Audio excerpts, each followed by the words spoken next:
So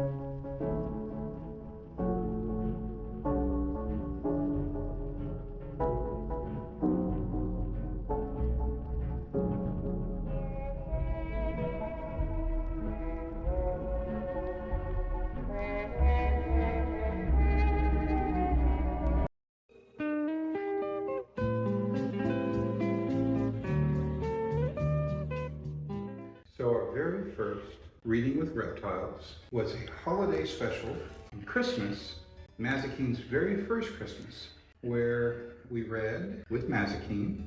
It was the night before Christmas, and she seemed to enjoy it as much as any snake possibly could. So what we're doing is bringing her back out for this current holiday theme, Halloween, in which we are reading excerpts from Edgar Allan Poe. And I think that Mazikeen will enjoy it just as much as she did the Christmas story. She's so much bigger. She was the size of a bookmark. A long bookmark, but a bookmark nonetheless. Edgar Allan Poe, The Bells. Hear the sledges with the bells, silver bells, what a world of merriment their melody foretells, how they tinkle, tinkle, tinkle in the icy air of night. While the stars that oversprinkle all the heavens seem to twinkle with their crystalline delight, keeping time, time, time, in a sort of runic rhyme to the tintinnabulation that so musically wells from the bells, bells, bells, bells, bells, bells, bells, from the jingling and the tinkling of the bells.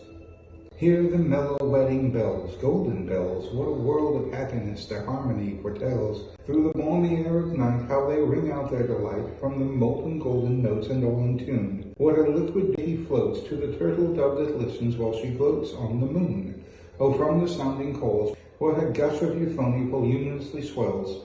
How it swells, how it dwells of the future, how it tells of the rapture that impels to the swinging and the ringing of the bells, bells, bells, of the bells, bells, bells, bells, bells, bells, bells, to the rhyming and the chiming of the bells. Hear the loud alarm bells, brazen bells, what a tale of terror now their turbulency tells. In the startled ear of night, how they scream out their affright, too much horrified to speak, they can only shriek, shriek, out of tune, in a clamorous appealing to the mercy of the fire, in a mad expostulation with the death and frantic fire, leaping higher, higher, higher, with a desperate desire, and a resolute endeavor, now to sit or never, by the side of the pale-faced moon. Oh, the bells, bells, bells, what a tale their terror tells of despair, how they clang and clash and roar, what a horror they outpour on the bosom of the palpitating air. Yet the ear it fully knows by the twanging and the clanging how the danger ebbs and flows, yet the ear distinctly tells in the jangling and the wrangling how the danger sinks and swells by the sinking or the swelling and the anger of the bells, of the bells, of the bells, bells, bells, bells, bells, bells, bells, in the clamor and the clangor of the bells. Edgar Allan Poe, Annabelle Lee. It was many and many a year ago in a kingdom by the sea that a maiden there lived whom you may know by the name of Annabelle Lee. And this maiden she lived with no other thought than to love and be loved by me. She was a child and I was a child in this kingdom by the sea, but we loved with a love that was more than love, I and my Annabelle Lee, with a love that the winged seraphs of heaven coveted her and me. And this was the reason that long ago in this kingdom by the sea, a wind blew out of a cloud by night, chilling my Annabelle Lee, so that her highborn kinsman came and bore her away from me, to shut her up in a sepulchre in this kingdom by the sea. The angels, not half so happy in heaven, went envying her and me. Yes, that was the reason, as all men know in this kingdom by the sea, that the wind came out of the cloud, chilling and killing my Annabelle Lee. But our love, it was stronger by far than the love of those who were older than we, of many far wiser than we, and neither the angels in heaven above nor the demons down under the sea can never dissever my soul from the soul of the beautiful Annabelle Lee. For the moon never beams without bringing me dreams of the beautiful Annabelle Lee, and the stars never rise but I see the bright eyes of the beautiful Annabelle Lee. And so all the night tide I lie down by the side of my darling, my life and my bride, in her sepulchre there by the sea, in her tomb by the side of the sea. Edgar Allan Poe, The Raven. Once, upon a midnight dreary, while I pondered, weak and weary, over many a quaint and curious volume of forgotten lore, while I nodded, nearly napping, suddenly there came a tapping, as of someone gently rapping at my chamber door.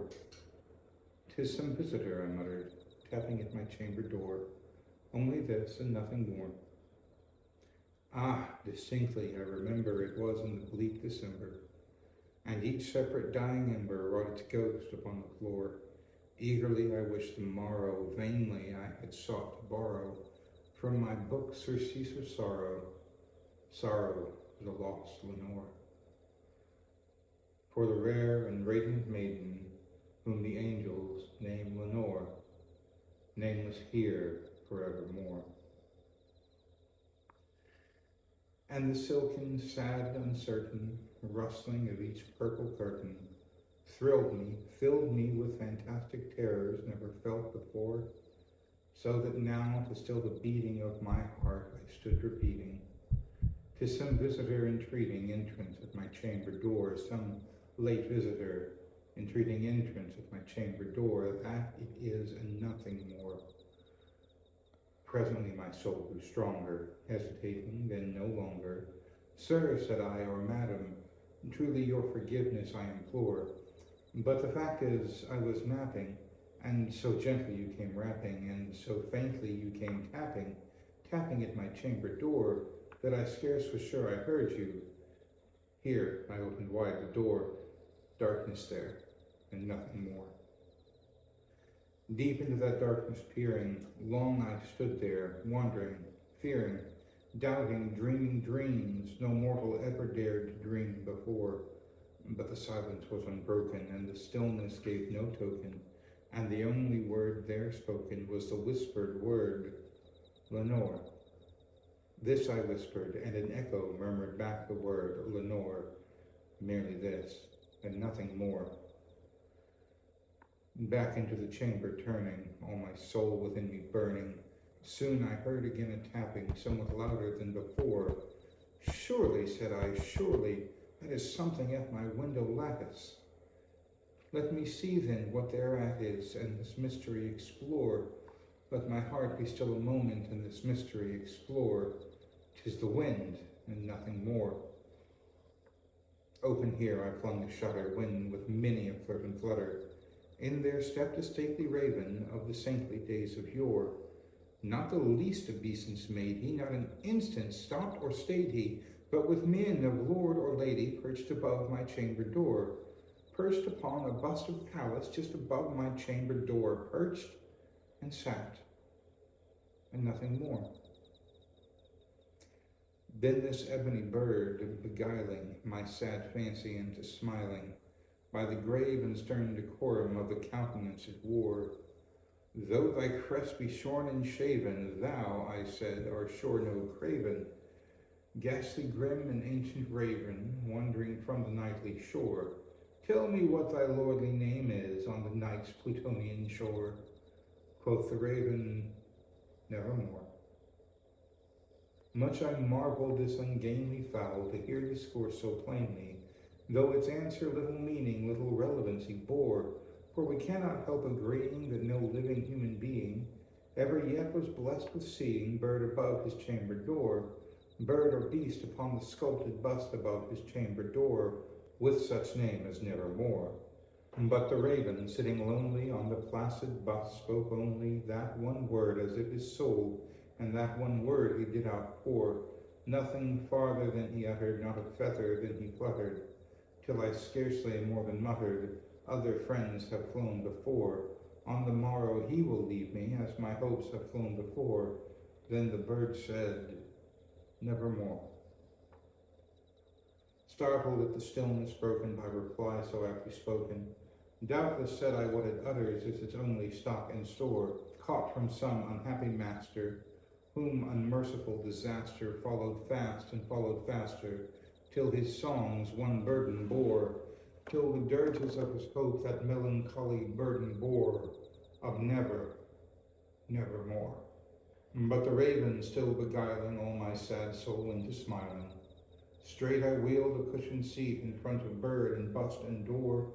Then upon the velvet sinking, I betook myself to linking fancy unto fancy, thinking what this ominous bird of yore, what this grim, ungainly, ghastly, gaunt, and ominous bird of yore meant in croaking nevermore. This I sat engaged in guessing, with no syllable expressing, to the fowl whose fiery eyes now burned into my bosom's core. This and more I sat defining, with my head at ease or reclining, on the cushion's velvet lining that the lamplight gloated o'er, but whose velvet violet lining with the lamplight gloating o'er, she shall press, nevermore. Then methought the air grew denser, perfumed from an unseen censer, swung by angels whose faint footfalls tinkled on the tufted floor. Wretch, I cried, thy God hath lent thee, by these angels he hath sent thee, respite, respite, and nepenthe from thy memories of Lenore. Quaff, oh quaff this kind nepenthe, and forget this lost Lenore. Quoth the raven, nevermore. Prophet, said I, thing of evil, prophet still, if bird or devil, whether tempter sent or whether tempest tossed thee here ashore, desolate yet all undaunted, on this desert land enchanted, on this home by horror haunted, tell me truly, I implore, is there balm in Gilead? Tell me, I implore. Quoth the raven, nevermore.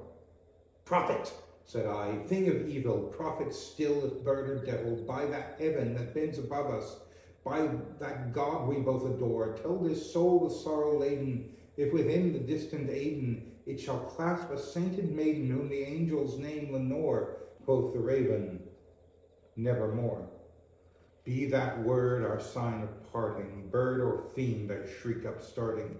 Get thee back into the tempest and the night's Plutonian shore. Leave no black plume as a token of that lie thy soul has spoken. Leave my loneliness unbroken, quit the bust above my door. Take thy beak from out my heart, and take thy form from off my door. Quoth the raven, nevermore. And the raven, never flitting, still is sitting on the pallid bust of Pallas just above my chamber door, and his eyes have all the seeming of a demon's that is dreaming, and the lamplight o'er him streaming throws his shadow on the floor, and my soul from out that shadow that lies floating on the floor shall be lifted nevermore. Edgar Allan Poe, The Telltale Heart. True, nervous, very, very dreadfully nervous. I had been and am. But why will you say that I am mad? The disease had sharpened my senses, not destroyed, not dulled them. Above all was a sense of hearing acute. I heard all the things in the heaven and in the earth. I heard many things in hell. How then am I mad? Hearken, and observe how healthily, how calmly I can tell you the whole story. It is impossible to say how first the idea entered my brain, but once conceived, it haunted me day and night. Object there was none, passion there was none. I loved the old man. He had never wronged me. He had never given me insult. For his gold I had no desire. I think it was his eye. Yes, it was this. For he had the eye of a vulture, a pale blue eye with a film over it. Whenever it fell upon me, my blood ran cold, and so, by degrees, very gradually, I made up my mind to take the life of the old man, and thus rid myself of the eye forever. Now, this is the point. You fancy me mad. Madmen know nothing. But you should have seen me. You should have seen how wisely I proceeded, with what caution, with what foresight, with what dissimulation I went to work. I was never kinder to the old man than during the whole week before I killed him, and every night about midnight I turned the latch of his door and opened it. Oh, such a... And then, when I had made an opening sufficient for my head, I put in a dark lantern, all closed that no light shone out, and then I thrust in my head. Oh, you would have laughed to see how cunningly I thrust it in. I moved it slowly, very, very slowly, so that I might not disturb the old man's sleep. It took me an hour to place my whole head within the opening so far that I could see him as he lay upon his bed. Ha! Would a madman have been so wise as this? And then, when my head was well in the room, I undid the lantern cautiously, oh, so cautiously. Cautiously, for the hinges creaked. I undid it just so much that a single thin ray fell upon the vulture eye. And this I did for 7 long nights, every night, just at midnight. But I found the eye always closed, and so it was impossible to do the work. For it was not the old man who vexed me, but his evil eye. And every morning, when the day broke, I went boldly into the chamber and spoke courageously to him, calling him by name in a hearty tone and inquiring how he has passed the night. So you see, he would have been a very profound old man indeed to suspect that every night, just at 12, I looked in upon him while he slept. Upon the 8th night, I was more than usually cautious in opening the door. A watch's minute hand moves more quickly than did mine. Never before that night had I felt the extent of my own powers, of my sagacity. I could scarcely contain my feelings of triumph to think that there I was, opening the door, little by little, and he not even to dream of my secret deeds or thoughts. I fairly chuckled at the idea, and perhaps he heard me, for he moved on the bed suddenly as if startled. Now you may think that I drew back, but no. His room was as black as pitch with a thick darkness, for the shutters were close fastened through fear of robbers. And so I knew that he could not see the opening of the door, and I kept pushing it on steadily, steadily. I had my head in and was about to open the lantern when my thumb slipped upon the tin fastening, and the old man sprang up in bed, crying out, "Who's there?" I kept quite still and said nothing. For a whole hour I did not move a muscle, and in the meantime I did not hear him lie down. He was still sitting up in the bed listening, just as I have done night after night, hearkening to the death watches in the wall. Presently I heard a slight groan, and I knew it was the groan of mortal terror. It was not a groan of pain or of grief, oh no, it was a low, stifled sound that arises from the bottom of the soul when overcharged with awe. I knew the sound well. Many a night, just at night, when all the world slept, it has welled up from my own bosom, deepening with its dreadful echo the terrors that distracted me. I say I knew it well. I knew what the old man felt and pitied him, although I chuckled at heart. I knew that he had been lying awake ever since the first slight noise, when he had turned in the bed. His fears had been ever since growing upon him. He had been trying to fancy them causeless, but could not. He had been saying to himself, "It is nothing but the wind in the chimney. It is only a mouse crossing the floor, or it is merely a cricket which has made a single chirp." Yes, he had been trying to comfort himself with these suppositions, but he had found all in vain, because death, in approaching him, had stalked with his black shadow before him and enveloped the victim, and it was the mournful influence of the unperceived shadow that caused him to feel, although he neither saw nor heard, to feel the presence of my head within the room. When I had waited a long time, very patiently, without hearing him lie down, I resolved to open a very, very little crevice in the lantern. So I opened it. You cannot imagine how stealthily, until at length a simple, dim ray, like the thread of a spider, shot from out the crevice and fell full upon the vulture eye. It was open, wide open, and I grew furious as I gazed upon it. I saw it with perfect distinctness, all a dull blue with a hideous veil over it that chilled the very marrow in my bones. But I could see nothing else of the old man's face or person, for I had directed the ray as if by instinct, precisely upon the damned spot. And have I not told you that what you mistake for madness is but over-acuteness of the senses? Now I say, there came to my ears a low, dull, quick sound, such as a watch makes when enveloped in cotton. I knew that sound well, too. It was the beating of the old man's heart. It increased my fury, as the beating of a drum stimulates a soldier into courage. But even yet I refrained and kept still. I scarcely breathed. I held the lantern motionless. I tried how steadily I could maintain the ray upon the eye.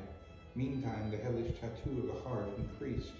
It grew quicker and quicker and louder every instant. The old man's terror must have been extreme. It grew louder, I say, louder every moment. Do you mark me well? I have told you that I am nervous, though I am. And now, at the dead hour of the night, amid the dreadful silence of that old house, so strange a noise as this excited me to uncontrollable terror. Yet for some minutes longer I refrained and stood still. But the beating grew louder. I thought the heart must burst. And now a new anxiety seized me. The sound would be heard by a neighbor. The old man's hour had come. With a loud yell, I threw open the lantern and leapt into the room. He shrieked once only. In an instant, I dragged him to the floor and pulled the heavy bed over him. I then smiled gaily to find the deed so far done. But for many minutes the heart beat on with a muffled sound. This, however, did not vex me. It would not be heard through the wall. At length it ceased. The old man was dead. I removed the bed and examined the corpse. Yes, he was stone dead. I placed my hand upon the heart and held it there many minutes. There was no pulsation. He was stone dead. His eye would trouble me no more. If you still think me mad, you will think so no longer when I describe the wise precautions I took for the concealment of the body. The night waned and I worked hastily but in silence. First of all, I dismembered the corpse. I cut off the head and the arms and the legs. I then took up 3 planks from the flooring of the chamber and deposited all between the scantlings. I then replaced the boards so cleverly, so cunningly, that no human eye, not even his, could have detected anything wrong.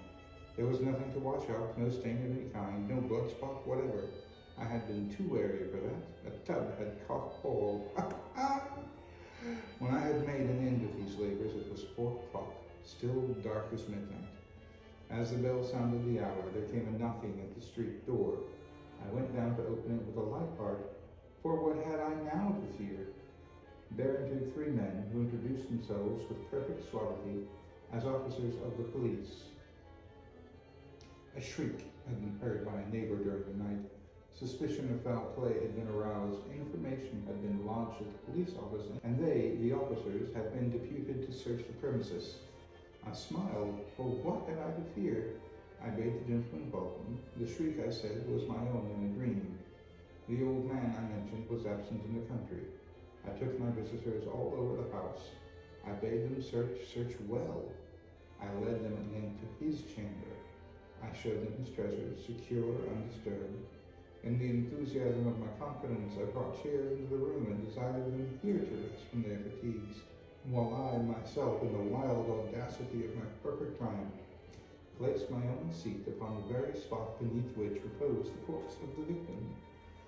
The officers were satisfied. My manner had convinced them. I was singularly at ease. They sat, and while I answered cheerily, they chatted of familiar things, but ere long, I felt myself getting pale and wished them gone. My head ached, and I fancied a ringing in my ears, but still they sat and still chatted. The ringing became more distinct. It continued and became more distinct. I talked more freely to get rid of the feeling, but it continued and gained definiteness, until at length I found that the noise was not within my ears. No doubt I now grew very pale, but I talked more fluently and with a heightened voice. Yet the sound increased, and what could I do? It was a low, dull, quick sound, much such a sound as a watch makes when enveloped in cotton. I gasped for breath, and yet the officers heard it not. I talked more quickly, more vehemently, but the noise steadily increased. I arose and argued about trifles in a high key and with violent gesticulations, but the noise steadily increased. Why would they not be gone? I paced the floor to and fro with heavy strides, as if excited to fury by the observations of the men, but the noise steadily increased. Oh, God, what could I do? I foamed, I raved, I swore. I swung the chair upon which I had been sitting and grated it upon the boards, but the noise arose over all and continually increased. It grew louder, louder, louder, and still the men chatted pleasantly and smiled. Was it possible they heard not? Almighty God, no, no! They heard, they suspected, they knew! They were making a mockery of my horror. This I thought, and this I think, but anything was better than this agony.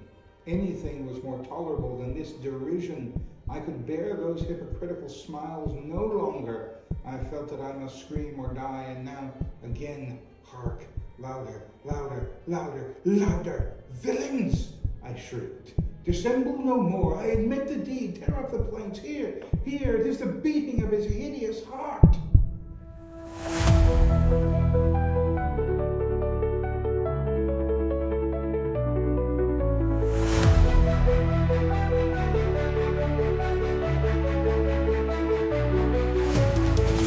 In shadows deep where whispers dwell, a raven's call, a tolling bell. With quills that dance on parchment pages, I pen my dreams through haunted stages. Through madness we shall find our flame. As midnight brews and moments freeze, with every sigh I feel the breeze. The tales of old, they softly pleading, somber tones my heart's decreed.